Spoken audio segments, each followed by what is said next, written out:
Hai, halo teman-teman. Aku Mbak Rafni, mahasiswa program studi komunikasi digital dan media, Sekolah Vokasi IPB University. Dan yap, selamat datang di channelku. Di video kali ini bukan hanya untuk orang-orang yang lagi mempelajari ilmu komunikasi aja, tapi untuk seluruh umat manusia di jagat raya ini, karena selama manusia itu bernafas, selama individu itu hidup, dia pasti akan melakukan komunikasi baik verbal ataupun non-verbal. Nah, di antara dua itu, mana sih yang lebih efektif dan sering kita gunakan di kehidupan sehari-hari? Sebelum kita lanjut ke pembahasannya, buat kalian yang baru datang dan baru nonton video ini, kalian boleh banget nih buat subscribe dulu channelku dan like, komen video ini.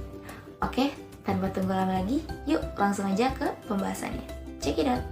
Nah, teman-teman, komunikasi itu terbagi menjadi dua, verbal dan non-verbal. Verbal yang diucapkan dan non-verbal yang tidak diucapkan. Mari kita bahas satu persatu. Yang pertama itu ada komunikasi verbal. Komunikasi verbal adalah komunikasi berupa kata-kata yang diucapkan langsung atau berbicara. Misalnya, teman-teman ngobrol secara langsung atau face to face. Atau dengan perantara media, contohnya chatting, video call, ataupun lewat surat. Yang mungkin sekarang udah jarang banget orang komunikasi pakai surat. Di komunikasi verbal ini sebenarnya nggak ribet. Yang jadi masalah adalah perbedaan bahasa dan persepsi mengenai satu kata yang dimaknai berbeda antara satu budaya dengan budaya lainnya. Maksudnya apa sih? Misalnya, teman-teman, ada teman kita nih yang berasal dari suku Sunda, bilang urang, kemudian didengar oleh orang dari suku Jawa. Maka pesan yang didapatkan oleh orang Jawa akan berbeda makna, karena kata urang di suku Sunda artinya aku, sedangkan dalam bahasa Jawa, urang diartikan sebagai udang. Yang kedua itu ada komunikasi nonverbal. Komunikasi nonverbal adalah metode berkomunikasi dengan orang lain tanpa menggunakan kata-kata, melainkan tindakan. Nah, komunikasi nonverbal ini hampir semua bilang komunikasi yang jeli. Kenapa? Karena komunikasi ini dipengaruhi oleh referensi dan experience atau pengalaman. Reference dan experience ini bukan hanya dari orang yang mengirim pesan atau komunikator, tetapi juga dari reference dan experience yang menerima pesan atau komunikan. Contohnya dari komunikasi nonverbal ini ada simbol, gerakan tangan, sentuhan, gestur, vokalik, dan kronomik. Sekarang aku mau jelasin satu persatu. Yang pertama itu simbol. Nah, sebentar lagi nih tahun 2024 akan ada pemilu. Beberapa orang mungkin akan takut ketika akan berfoto karena simbol-simbol tertentu, misalnya ngacungan 1 atau angka 2. Karena setiap pemilu selalu ada fanwar antara kubu A dan kubu B. Akhirnya kita takut untuk mengekspresikan diri ketika berfoto. Kenapa? Karena referensi orang Indonesia adalah angka 1 mendukung kubu 1, begitu juga sebaliknya. Dan kita semua tidak mempunyai referensi dan experience yang sama. Selanjutnya ada sentuhan. Mungkin teman-teman memahaminya hanya sekedar sentuhan biasa. Sentuhan itu ada yang halus, ada juga yang kasar. Maknanya juga berbeda. Kalau kita menyentuh secara halus, maka yang diterima sejalan dengan apa yang disampaikan. Berbeda ketika kita menyentuh secara kasar atau agak kencang, maka pesan yang diterima akan berbeda. Contoh lain dari sentuhan, misalnya kita lagi di kereta nih, terus rame berdesakan, lalu bahu kita ini nempel sama bahu orang lain. Nah, itu juga disebut sebagai sentuhan. Ada juga vokalik, intonasi kita bicara, tinggi, rendah, nada bicara kita akan menentukan pesan yang diterima seperti apa oleh komunikan. Selanjutnya ada warna. Warna juga memiliki persepsi yang berbeda, makna yang berbeda antara kultur satu dengan kultur yang lainnya. Contohnya, ketika hari Kamis di kelas aku itu memakai baju prodi warna hitam. Kemudian datang nih orang memakai baju warna ungu. Tentu saja orang yang memakai baju warna ungu itu akan dianggap berbeda oleh kelas aku. Karena baju ungu itu bukan bagian dari orang-orang di kelas aku. Dan yang terakhir adalah kronemik atau waktu. Contohnya, ketika aku meminta uang kepada orang tua, aku akan memperhatikan waktu karena benar waktu itu adalah wahana yang tepat ketika kita akan menyampaikan pesan. Nah, teman-teman, setelah kita memahami pengertian dari komunikasi verbal dan komunikasi nonverbal, kita akan membahas kelebihan dan kekurangan dari dua komunikasi tersebut. Oke, yang pertama, kelebihan dan kekurangan dari komunikasi verbal. Kelebihan yang pertama, jarang terjadi kesalahan. Karena sudah dibahas sebelumnya, jika komunikasi verbal adalah komunikasi yang diucapkan secara langsung atau melalui media perantara.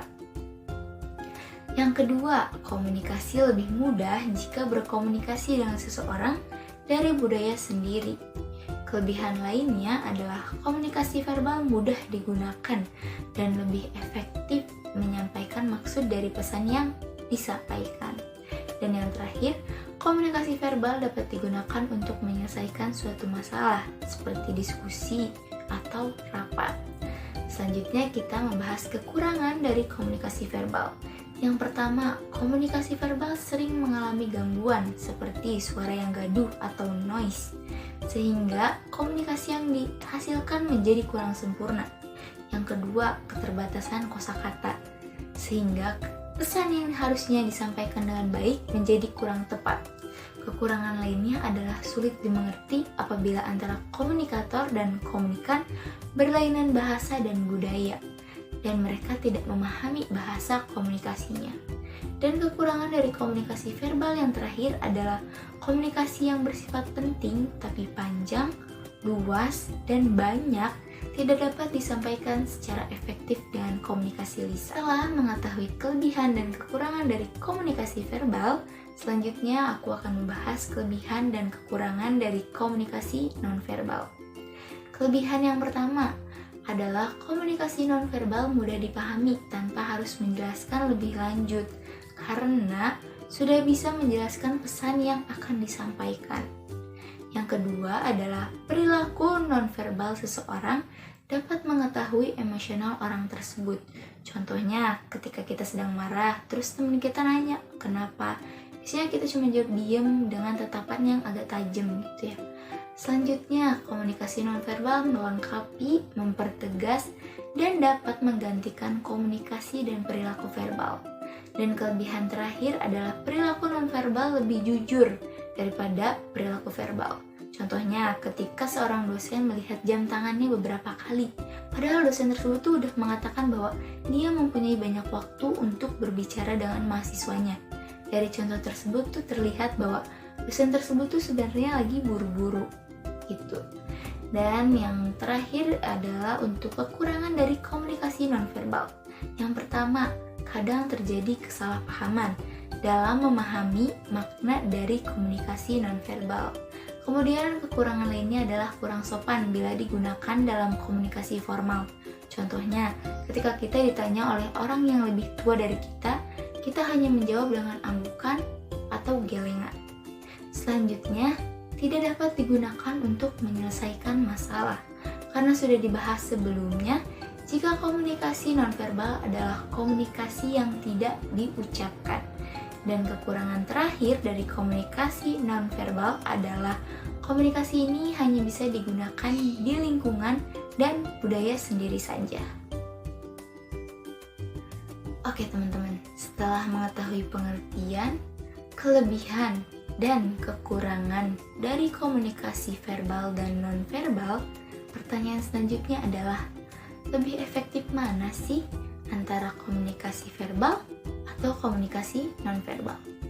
Jawabannya adalah sama-sama efektif. Keduanya akan saling mendukung menjadi lebih baik jika bisa menempatkan dalam posisi yang tepat dan cara penggunaan yang sesuai. Dari komunikasi yang kita lakukan, komunikasi verbal hanya memiliki porsi 35%. Sisanya 65% adalah komunikasi nonverbal. Bahasa yang umum digunakan dalam komunikasi verbal itu memiliki lebih banyak keterbatasan dibandingkan dengan komunikasi nonverbal. Keterbatasan tersebut dipengaruhi oleh faktor integritas, budaya, pengetahuan, kepribadian, biologis, dan pengalaman. Komunikasi verbal dan komunikasi nonverbal itu saling melengkapi satu sama lain. Meskipun beda cara maupun bentuk, tetap saja tujuan utama dari komunikasi verbal dan nonverbal yaitu sama bertujuan untuk menyampaikan pesan untuk mendapatkan respon, timbal balik, maupun efek. Nah, setelah menyimak pembahasan tadi, Kira-kira komunikasi jenis apa sih yang sering teman-teman gunakan di kehidupan sehari-hari? Tulis jawabannya di kolom komentar ya. Oke teman-teman, semoga video ini bisa memberikan pengetahuan lebih dan bermanfaat bagi kita semua. Jangan lupa subscribe, like, komen, dan juga share. Terima kasih dan sampai jumpa di video selanjutnya. Bye-bye.